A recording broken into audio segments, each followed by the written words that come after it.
Hi everyone, welcome back to my channel. So I just wanted to give you guys a little life update. This is kind of piggybacking off of the ureaplasma update. If you guys haven't seen that one should probably be posted before this one. I'm shooting them both on the same day.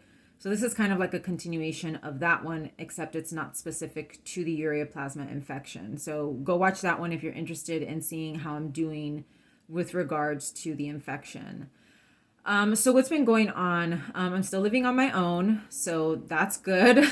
It's still hard because, I'm not only have I been dealing with my health issues, but I have to do everything myself now. I don't have assistance with my groceries and with cleaning my place and all of that. So that does make things a little bit more difficult, but I do have the freedom to make videos.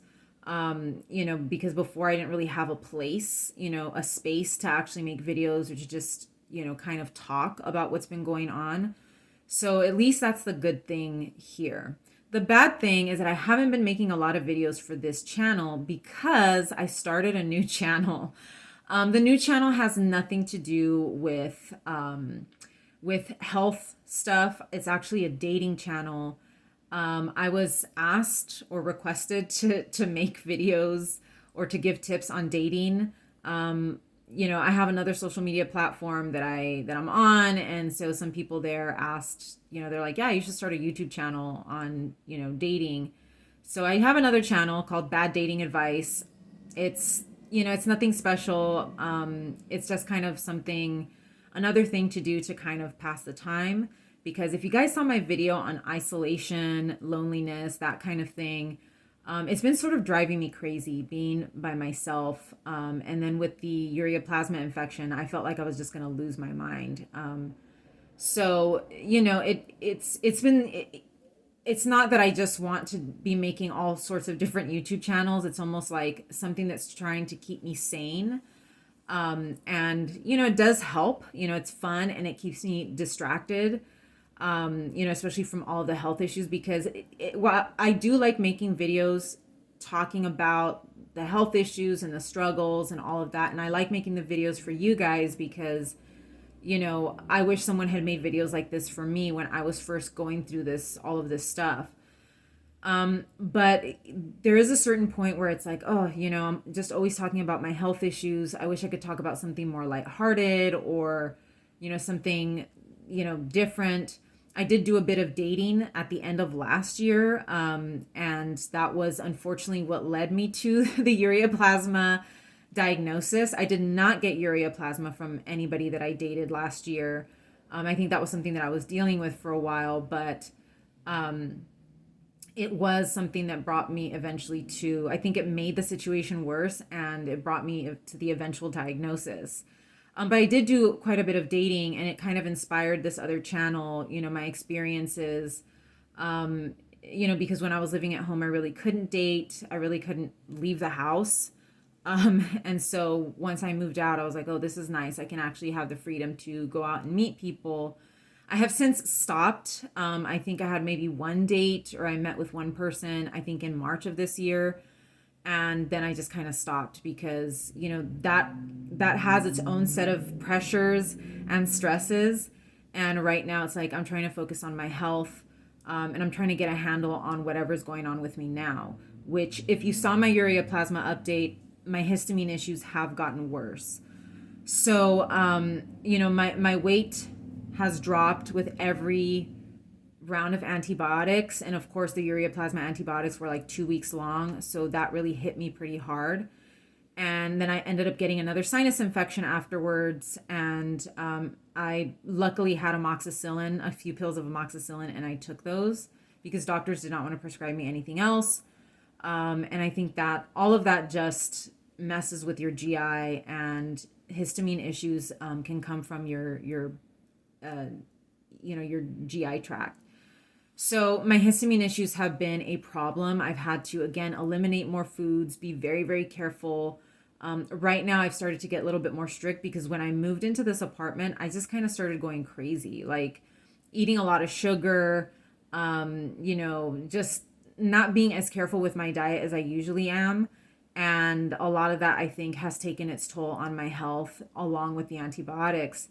So I've kind of had to buckle down and go back to the very strict low sugar diet. I had to eliminate beef. I'm eating ostrich now, and just try to manage, taking specific probiotics for histamine. Go watch my urea plasma update. I talk about those there.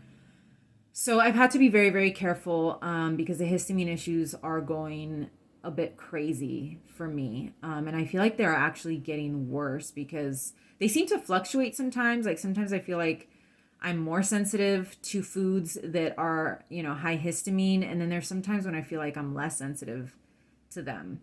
But overall, I'm more sensitive after the urea plasma antibiotics.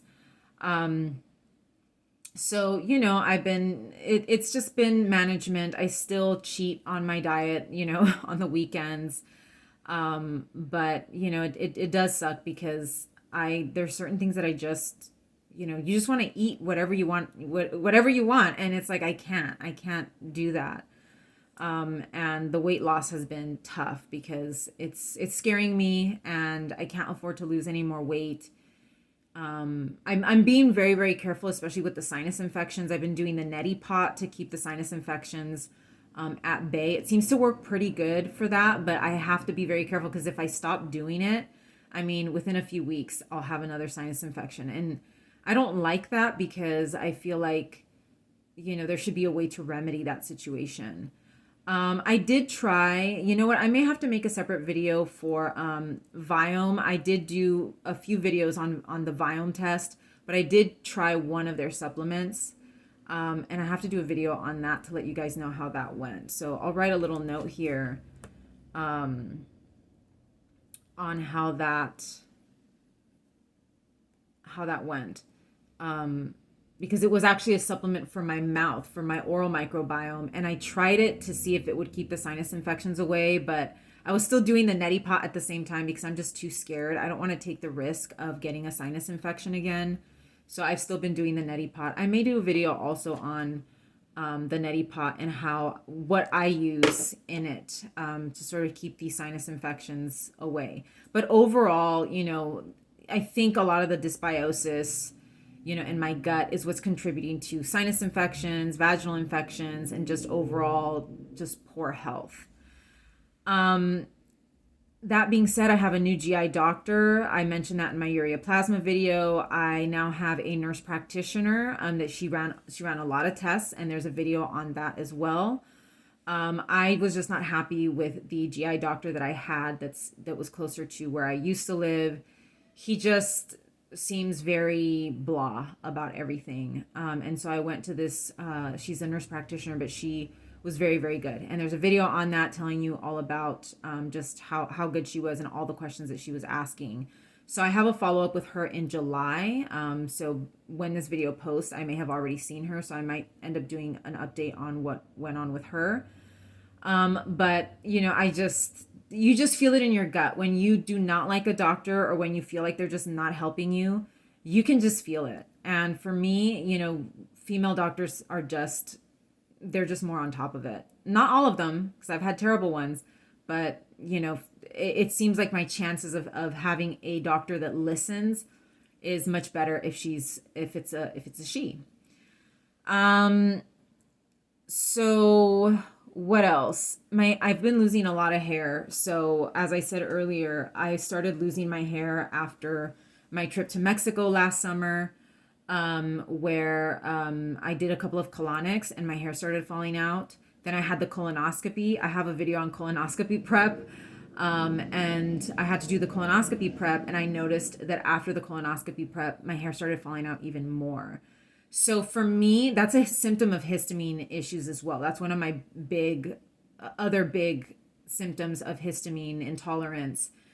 And because it always happens after something happens to my gut, I can only assume that it's a gut issue, that it's a gut mediated issue. So I've lost about 80% of my hair. You might not be able to tell on camera. I can tell when I tie a ponytail. I can tell when I wash my hair, and just even when I touch my hair, I can tell, and it really bothers me. That's been really depressing. I think I've done a video on hair loss before because I started losing my hair in 2019 before my sister's wedding. And then it stopped. I think because I was on IVIG, the IVIG helped to stabilize, the histamine problems. But of course, I'm not on IVIG anymore. So the histamine issues have kicked up and they just haven't stopped for a year straight. Because I was in Mexico around this time last year. And, it started last year and it hasn't stopped.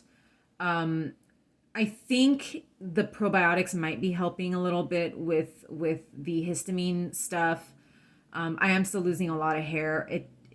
It doesn't seem to just be falling out randomly. It does sometimes, but not as bad as before. But to be honest, I've just lost so much hair that it's just like doesn't even matter at this point. And I'm not It's like it's not stopping. It's kind of stabilized, but it's not stopping. And so it's like, when is, I don't even want to talk about it. It's so horrible, but you think to yourself, like, how much worse is this going to get? So that's the hair loss, weight loss. Another thing that I've been looking into, and I'm going to have to do a video on this as well, because I did not know, I was not aware of tattoos and their effect on your immune system. I do have a tattoo. Obviously, you guys can't see it on here because when I got the tattoo done, it's been over 20 years. When I got it done, I specifically got it done in an area that I knew wasn't going to show or wasn't going to be visible if I was just like out in the world dressed normally. And I think I made a great decision in that sense. What I did not know, and of course, at the time that I got the tattoo, I don't even think I had any health issues, or I had acquired any of these issues at the time. I think the health issues started later on, maybe like a year or two later. But I did not know that your tattoo, when a tattoo fades, it's because your immune system is attacking it. So I'm going to have to do a little bit more research so I can do a whole video on this because I think this is very important. I was not aware of this, and I don't know why doctors don't tell you this. I just, for whatever reason, I think I was just like laying down one day because I've been so bored, being by myself or just, I've been having a lot of ruminating thoughts. For whatever reason, it popped into my head that I wanted to get my tattoo removed or at least to explore that option because I never have. It's popped into my mind maybe once in the past that my tattoo could be a problem. But I quickly just forgot about it because I thought to myself, what are the odds that my tattoo would be behind all of my health issues or that it would be making things worse? But apparently your immune system plays a role. It's constantly attacking your tattoo if you have one. And that's what causes a tattoo to fade. I did not know that. I was not aware that the fading happened because your immune system was attacking it and not because the sun would hit it. And if you think about it, my tattoo, where it's located, it's not exposed to the sun hardly at all. Even if I'm in a bathing suit, it's not exposed to the sun. So, and my tattoo has faded quite a bit in the last 20 years. So my immune system is chipping away at it, and it's constantly chipping away at it and trying to get rid of your tattoo. And when I started to read about this and learn about it, I thought to myself, if it's putting extra strain on my immune system, it might be worth getting rid of. Now, there's a lot of other considerations, and I'll talk about that in another video. But I did decide to go get a consultation at a very popular chain of tattoo removal places. And the one that's near me actually has excellent reviews, and the tattoo removal is done by a registered nurse. So they gave me a consultation. They gave me a quote. She did tell me your immune system is what causes it to fade, and it's just constantly attacking it to get it to go away. And so she gave me a quote. She was very nice, not pushy. And she told me, because of your health issues, you need a doctor's note. So they can't move forward with the tattoo removal unless I have this doctor's note. So I'm in the process of figuring that out. And seeing, whether I want to move forward or not. But in the meantime, I'm going to try to get the doctor's note anyways, just so that I have it. All of this has really made me think. I don't have a large tattoo. It's not like a huge back tattoo or anything like that. So the odds that this tattoo is causing, widespread issues for me, I think is very low. And again, having it removed can cause other issues. But I'm curious to see what would happen if I started the process. What else? I was gonna say something else. The tattoo does contain metal. The reason I know this for a fact is that I had an MRI recently, and to be honest, I should make a video on that as well. But I had an MRI recently, and we had some issues with the imaging, and it was very scary. And so I didn't know what was going on until after, when I was getting dressed, because I had to just wear a gown, and I realized it had been my tattoo. So the only thing that shows up on an MRI is metal. If you have that on you, that's why they tell you you can't wear earrings, you can't wear jewelry. And for whatever reason, this thing showed up, and that's telling me that there are metals in the ink of the tattoo. So all of that stuff kind of made me really think about it. And so I will have to update you guys later on that. But I'm going to do a deep dive into the whole tattoo thing, because I think this is a video that needs to be done. I did see a webinar that talked about, autoimmune, cancer, and things like that in relation to tattoos. They do talk a little bit on tattoo removal and whether that is actually a good or a bad thing if you want to prevent health issues. But I think a video just discussing tattoos in the immune system would be worthwhile, because I wish I had known this. I had no idea. Obviously, at the time that I got the tattoo, I was in perfect health. I was doing really well. I think this, it predated whatever happened to me that triggered all of these issues. Granted, once you trigger all these issues, I feel like anything that's in your body, for example, I think I read about Yolanda Hadid, who had Lyme disease. She had tried every treatment on earth, everything that she possibly could to get better. And she has a lot of money, and she couldn't get better. She did stem cells, she did everything. And then she finally came to the conclusion somehow that it was her breast implants, because she had breast implants, and she got them removed, and she finally started feeling better.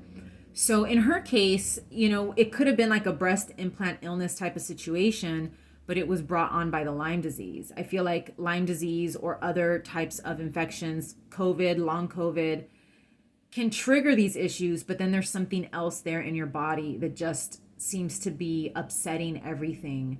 And in the end, it's probably something else completely unrelated to the original infection that is complicating things, which is what happened with Yolanda Hadid. It was her breast implants, and she's like, oh, I'm just going to get these removed. That's why, I think it's also you got to be very careful about, injections, like, lip injections, Botox, things like that. I've actually had a doctor tell me, do not get Botox, because it's a toxin and your body just doesn't do well with any foreign substance. So it makes me think a lot about this tattoo. So I'm going to definitely keep you guys updated. I've got to do research on this. I need to write like a full, in-depth, report on this, because I did not know this at all. I mean, I had no clue that the fading of a tattoo is because of your immune system, not because of the sun. And it blows my mind. It blows my mind that this is not told to anybody. Also, tattoo ink is not regulated in the United States. That's another big thing. But all of that, we're going to have to do a whole video on that, because it's just unbelievable to me. You know what I mean? Like and not a single doctor over the last 20 years, not one doctor. Some of them I think have seen the tattoo, not all of them, but not a single one has said, hey, when did you get your tattoo? So that's going to be another one for another day. So anyways, thank you guys so much for joining me. If you have any questions or anything else that you would like me to talk about, any other videos that you'd like me to do, leave me a comment down below. I want to know what you guys are interested in. I know the ureaplasma thing was big, so I did do that update. But anything else that you guys want to talk about, because there's so much stuff out there that we just don't even know about. It's unbelievable. So thank you so much for joining me. Please like and subscribe, and I will see you in the next one. Take care.